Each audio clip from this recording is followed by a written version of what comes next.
falaremos de direitos políticos, né? Que é estudado dentro do direito constitucional. Mas afinal, o que são os direitos políticos? Quando falamos em direitos políticos, estamos falando de direito constitucional. É a Constituição Federal que nos dá o direito de intervir na coisa pública de maneira direta ou indireta. Os direitos políticos no Brasil estão elencados no artigo 14 da Constituição, que diz inicialmente o seguinte: a soberania popular será exercida pelo sufrágio universal e pelo voto direto e secreto, com valor igual para todos e nos termos da lei, mediante plebiscito, referendo e iniciativa popular. Você sabe o que é sufrágio universal? O conceito de sufrágio universal diz respeito ao direito da população adulta do país de exercer o voto. No dicionário, o sufrágio significa voto e o adjetivo universal garante que o voto não considera elementos sociais, religiosos, culturais, econômicos, sexuais e por aí vai, né? No dicionário, o sufrágio universal significa voto e o adjetivo sufrágio significa voto e o adjetivo universal garante que o voto não, né, seja considerado elementos sociais, religiosos, culturais, econômicos, sexuais e por aí vai. No Brasil, a Constituição garante que todas as pessoas têm direito a voto, salvo os menores de 16 anos. Vamos ver aqui o que é o plebiscito, né? Vamos ver aqui o que é o plebiscito. Plebiscito é uma forma dos representantes eleitos pelo povo na Câmara dos Deputados e no Senado Federal, né, consultarem a população sobre um tema específico para depois criarem uma lei de acordo com a decisão. Talvez você não lembre, mas em 1993 o Brasil realizou um plebiscito para saber duas questões: se o Brasil deveria adotar a monarquia ou a república, e se deveria ser um país presidencialista ou parlamentarista. E quem ganhou o plebiscito foi a república presidencialista. Então, o Congresso Nacional criou as leis para que a vontade popular fosse obedecida, né? E vamos ver agora o que é o referendo. O referendo é a consulta ao cidadão sobre um projeto de lei já criado e aprovado pelo Congresso. Aqui é já criado, no plebiscito não. Houve para depois criar. É como se a população desse a última palavra, né, a palavra final, em relação à implementação ou não da lei. Em 2005 teve um referendo que colocou o artigo 35 do Estatuto do Desarmamento, comercialização de arma de fogo, para aprovação ou rejeição da população, né? Iniciativa popular. A iniciativa popular é uma forma de a população se reunir para criar uma lei sem a iniciativa de um representante eleito. Para isso, o projeto de lei precisa ter a assinatura de pelo menos 1% do eleitorado nacional e de 0,3% sendo do eleitorado de pelo menos 5 estados. Após conseguir essa adesão, o projeto precisa ser analisado no Congresso Nacional, votado e aprovado e sancionado pelo Presidente da República. Agora vamos falar de quem pode ou deve votar no Brasil. O parágrafo 1º do artigo 14 da Constituição elenca que pode ou deve votar no Brasil. Primeiramente, sabemos que votar é obrigatório para os alfabetizados, maiores de 18 anos e menores de 70. O voto é facultativo para as seguintes pessoas: analfabetos, maiores de 70 anos, analfabetos maiores de 70 anos e maiores de 16 e menores de 18 anos. Além disso, é um detalhe importante. Não pode alistar-se como eleitores os estrangeiros e, durante o período de serviço militar, obrigatórios conscritos.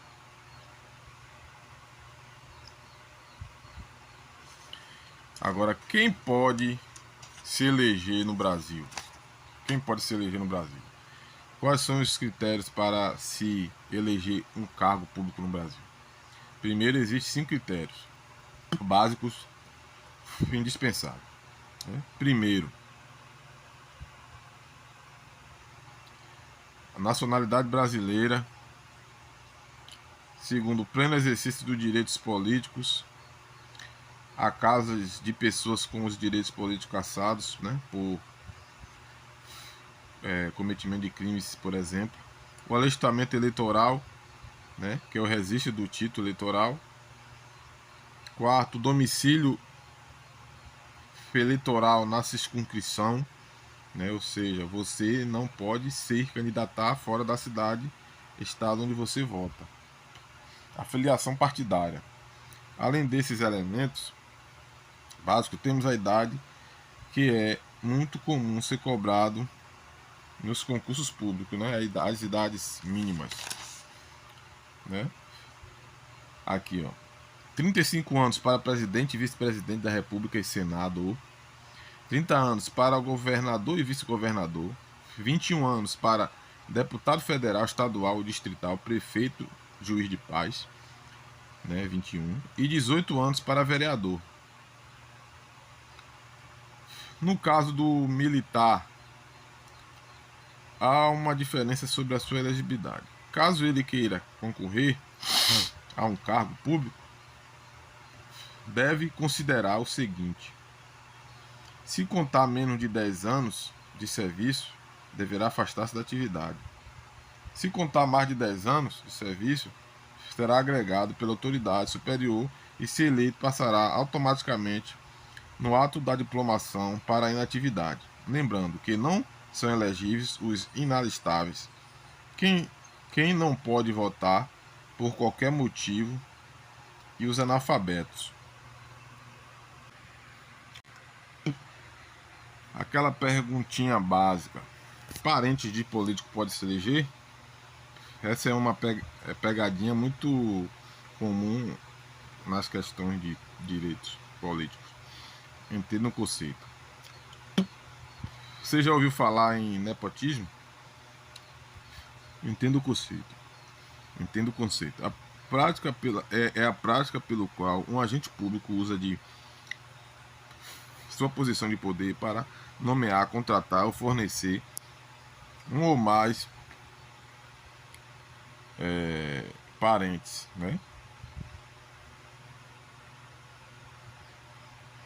A Constituição Federal, porém, fala de uma prática diferente, mas que pode ser confundida, Foi uma pegadinha. Trata-se da inelegibilidade de parentes ocupantes de alguns cargos públicos do executivo, Tá aqui, são inelegíveis no território de jurisdição do titular, o cônjuge e os parentes consanguíneos ou afins até o 2º grau, ou por adoção do presidente da República, de governador de estado ou território, do Distrito Federal, de prefeito ou de quem os haja substituído dentro dos 6 meses anteriores ao pleito, salvo se já titular de mandato eletivo e candidato à reeleição. E temos alguns detalhes importantes aqui, Os ocupantes de cargo no Poder Executivo poderão ser reeleitos para um único período subsequente. Para concorrerem a outros cargos, o chefe do Executivo deve renunciar aos respectivos mandatos até 6 meses antes do pleito, O mandato eletivo poderá ser impugnado ante a Justiça Eleitoral no prazo de 15 dias contados da diplomação, caso haja prova de abuso de poder econômico, corrupção ou fraude. Tudo o que discutimos aqui, pessoal, está presente na Constituição Federal nos artigos 14, 15 e 16. Quiserem dar uma lida lá, pode ler.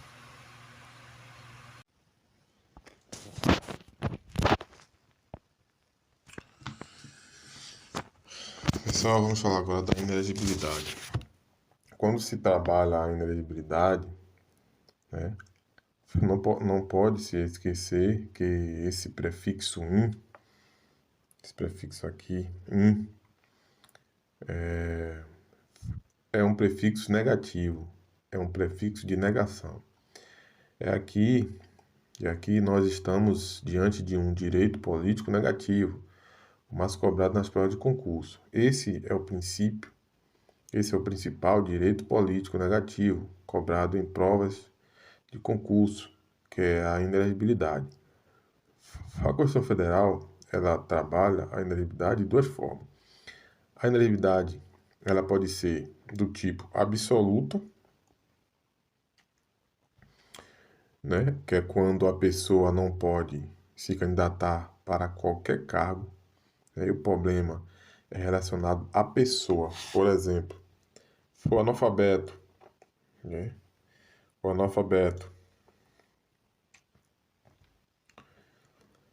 O analfabeto, que é qual é o cargo político que o analfabeto pode concorrer? A nenhum cargo político o analfabeto pode concorrer. Então é uma inelegibilidade absoluta, não é relativa. Quando se é uma coisa relativa, é porque tem exceções, né? Quem goza da inelegibilidade absoluta é quem não pode se candidatar para qualquer cargo, né? Quais são? São os inalistáveis, né? Quem são os inalistáveis? Os inalistáveis são os estrangeiros, né, e os conscritos. Para quem não se recorda, os conscritos é aquele que está em serviço militar obrigatório, né? Por exemplo, o recruta, né? Quem não pode receber voto para qualquer cargo? Os inalistáveis, que são os estrangeiros, os candidatos, e os conscritos, né? E os analfabetos, né? Observação aqui, os analfabetos, eles têm a capacidade eleitoral ativa, né? Ou seja, o analfabeto ele pode ser um eleitor. O analfabeto ele tem o alistamento eleitoral e o voto facultativo, só que ele não tem a capacidade eleitoral passiva, que é a capacidade de ser votado. Ele é inelegível, ele é inalistável, mas ele não é elegível. Ele é alistável, no caso, ele é alistável, mas não é elegível, né? Observação: as hipóteses de inelegibilidade absoluta estão previstos de forma taxativa na Constituição Federal, ou seja, não há acréscimo, ou seja, não nenhuma, né? Nenhuma legislação vai acrescentar esse rol. Então, é só lembrar desses dois casos, pois não pode existir outros casos de inelegibilidade absoluta. Só esses dois, né? Observação: todo eleitor é elegível. Uma pergunta que eu vou fazer: todo eleitor é elegível? Não. Nem todo eleitor é elegível. Exemplo, analfabeto, ele é eleitor, mas não é elegível. Agora outra pergunta: todo elegível é eleitor? Sim. É só você pensar que todo elegível tem um voto assegurado, que é o dele mesmo. Ou seja, todo elegível é eleitor, mas nem todo eleitor é elegível. Vamos agora falar na inelegibilidade relativa. Na inelegibilidade relativa. Relativa é tudo aquilo que tem exceção. A pessoa ela pode até ser votado, mas não para determinados cargos, né? Exemplo, o ex-governador Eduardo Campos, falecido, veja, Eduardo Campos, ele foi governador de Pernambuco, 2 mandatos consecutivos. Aí ele não poderia ser mais uma vez governador de Pernambuco, porque seria um terceiro mandato consecutivo. Só que ele poderia concorrer a outro cargo, por exemplo, o cargo que ele concorreu, o de presidente da República, ok? Só que ele teve a fatalidade, né? Fatalidade, enfim. Mas aí, entenda, a inelegibilidade absoluta, o nome já diz tudo. A pessoa não pode receber o voto para qualquer cargo, ok? A inelegibilidade relativa, a pessoa não pode receber o voto para determinado ou determinados cargos, mas ela vai poder receber voto para outros cargos. E agora vamos ler o artigo 14, o artigo 14 da Constituição Federal, parágrafo 5º. Vamos ler aqui rapidinho.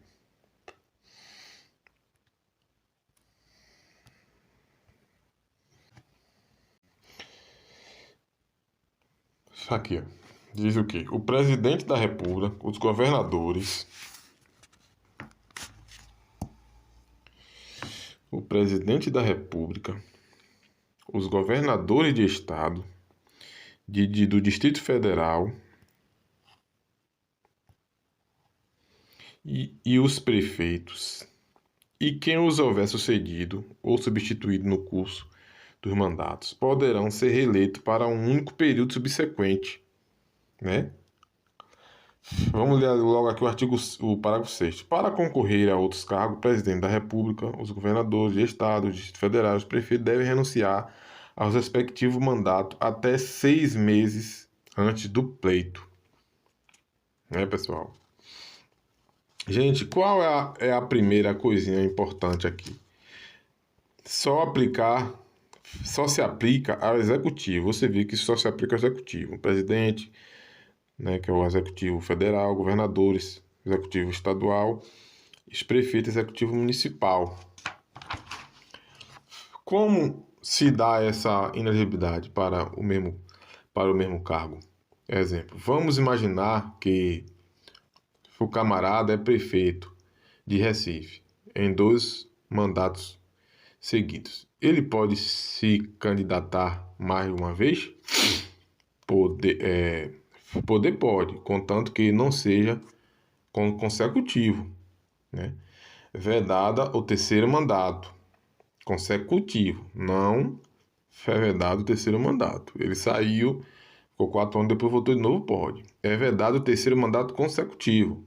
Observação, não existe limitação de mandato para o legislativo. Entendeu, pessoal? Podemos esquecer que não existe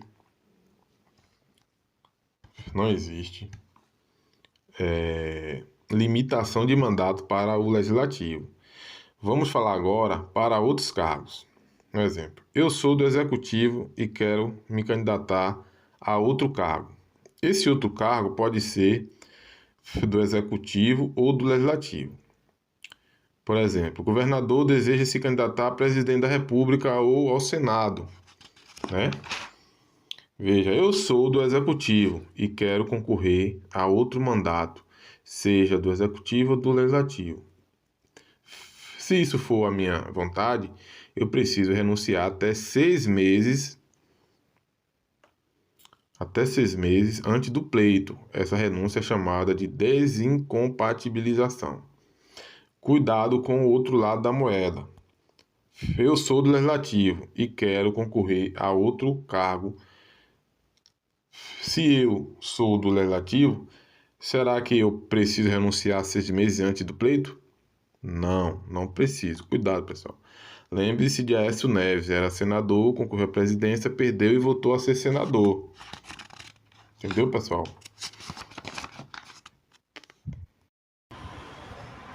Vamos falar, pessoal, da inelegibilidade reflexa. A inelegibilidade reflexa É tipo, você pode pensar assim que ela é tipo um vírus. É como um vírus. É isso mesmo. Pense assim que você vai aprender. Só que esse vírus atinge as pessoas próximas ao executivo, né? Próximas ao executivo.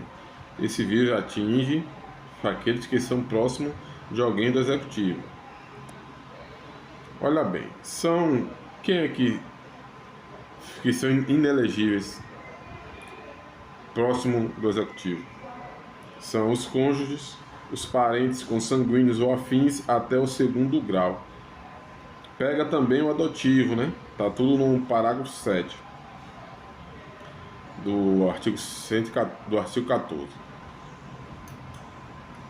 Só os cônjuges, parentes consanguíneos ou afins até o segundo grau do presidente, do governador, do prefeito, né? E do executivo. Então, esse vírus, chamado inelegibilidade reflexa, só atinge aqueles que estão próximos a alguém do executivo. Para ficar fácil, vamos aplicar a regra da bolinha aqui. A regra da bolinha aqui, pessoal. Aqui, essa bolinha aqui é o município. Essa outra aqui é o estado. E essa aqui é a União. Vamos lá. A bolinha, uma bolinha, tu vai chamar de município, que é esse que eu botei aqui. Outra é o estado e outra você vai chamar União.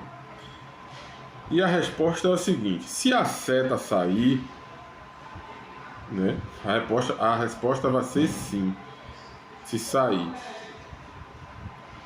Se a seta entrar, é não. Um exemplo: a esposa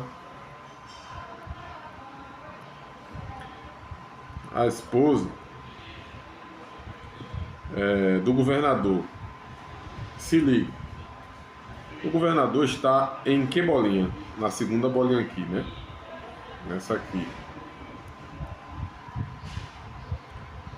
A esposa do governador, né? A esposa do governador, ela deseja se candidatar a prefeita do mesmo estado do marido, do governador. Te pergunto, a seta entra ou sai? A seta entra, né? Entra, né? Do estado para o município. Então, é não. Né? Porque aquele município faz parte do estado, então ela fica inelegível, né? A esposa do governador pode concorrer a presidente da república? A seta sai ou entra? A seta sai. A esposa do governador, a seta sai, né? Então, ela pode se candidatar a presidente, a esposa do governador. Só não pode se candidatar a prefeita do mesmo estado. A esposa do prefeito pode concorrer a prefeita do estado? A esposa do prefeito pode concorrer à prefeitura do mesmo estado em que o marido é governador? A esposa do governador, quer dizer, a esposa do governador, ela pode concorrer à prefeita do mesmo estado que o marido? A seta entrou ou saiu? A seta entrou, então é não. O irmão do prefeito pode concorrer a deputado pelo estado do irmão prefeito?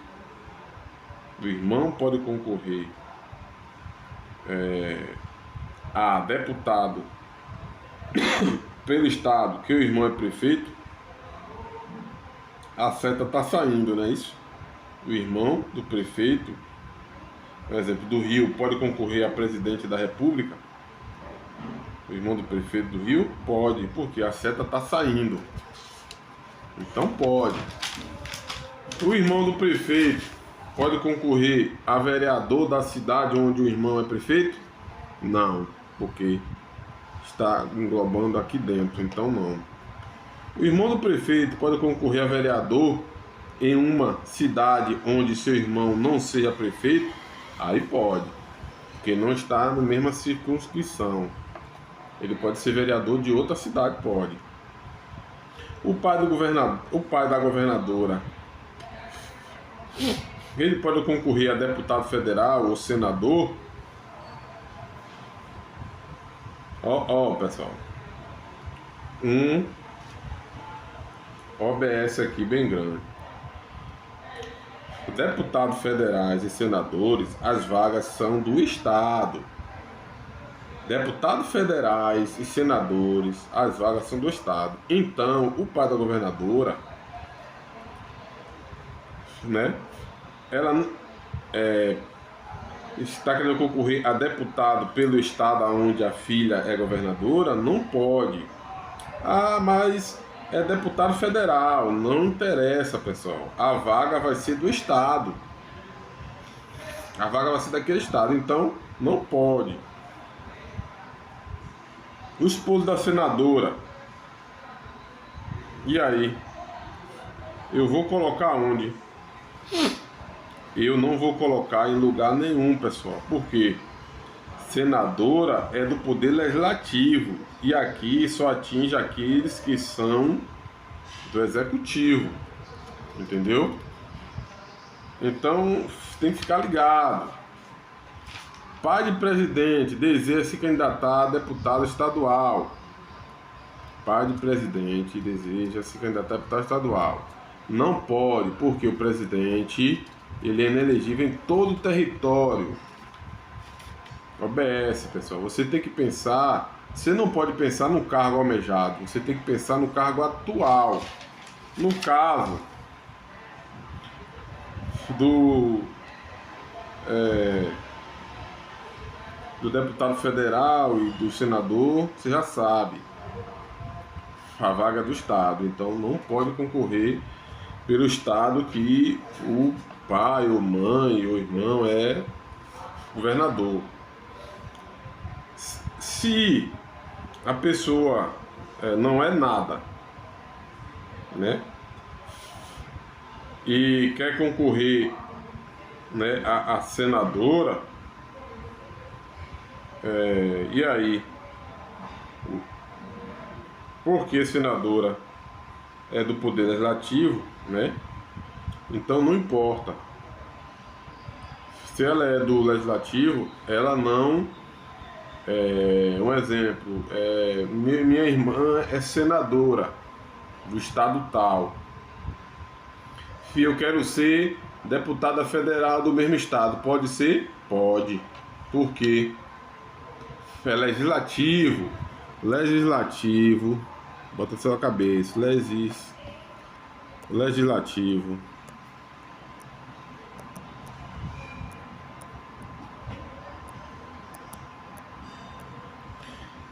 Ele não tem inelegibilidade reflexa. Então, se seu parente é do legislativo, você pode concorrer ao que você quiser, porque não vai lhe alcançar. Só cabe quando for do poder executivo.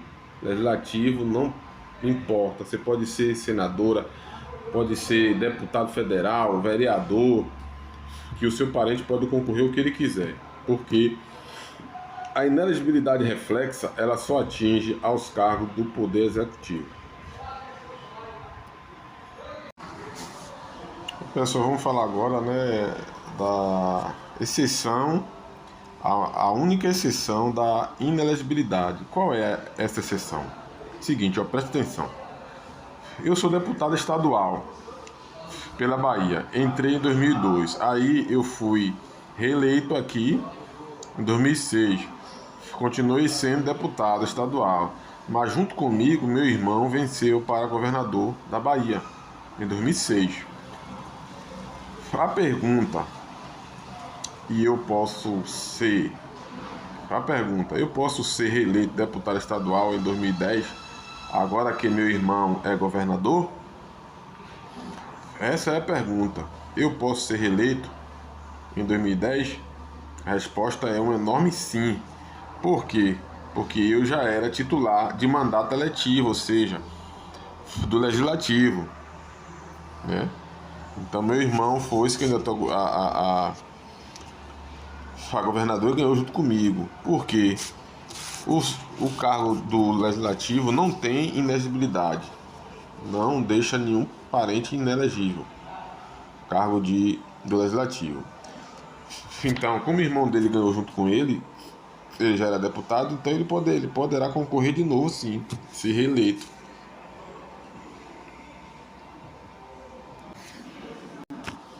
Vamos falar agora, pessoal, do parágrafo 8º, que fala dos militares. Olha só, a regra do militar é tranquila, pessoal.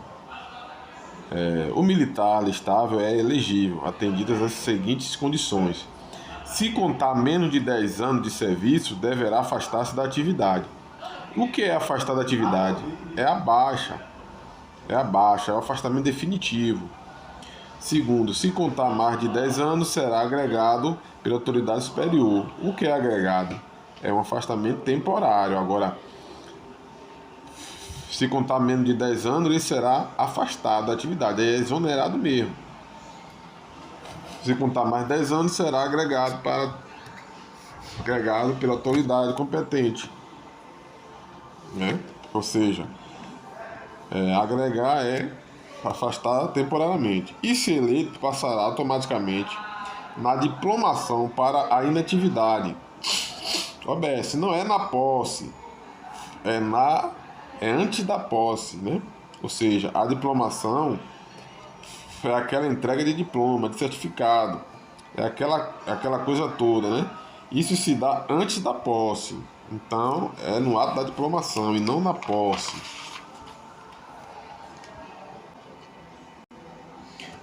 Uma observação, pessoal. Todas essas regras para o militar se aplicam aos policiais militares, PMs, né? E Corpo de Bombeiros Militares. Vamos falar da súmula 18, né? Ou seja, a inelegibilidade reflexa. Aqui, pessoal, é para aquele casal malandro, né? Que diz, a gente se separa e aí você, que estava inelegível, agora se torna elegível. Segunda informação, importantíssima. Né? Aqui, a súmula vinculante 18. A dissolução da sociedade ou vínculo conjugal no curso do mandato não afasta a inelegibilidade prevista no parágrafo 7º do artigo 14 da Constituição Federal. É inelegível para o cargo de prefeito de municípios resultante de desmembramento territorial o irmão do atual chefe do poder executivo do município mãe.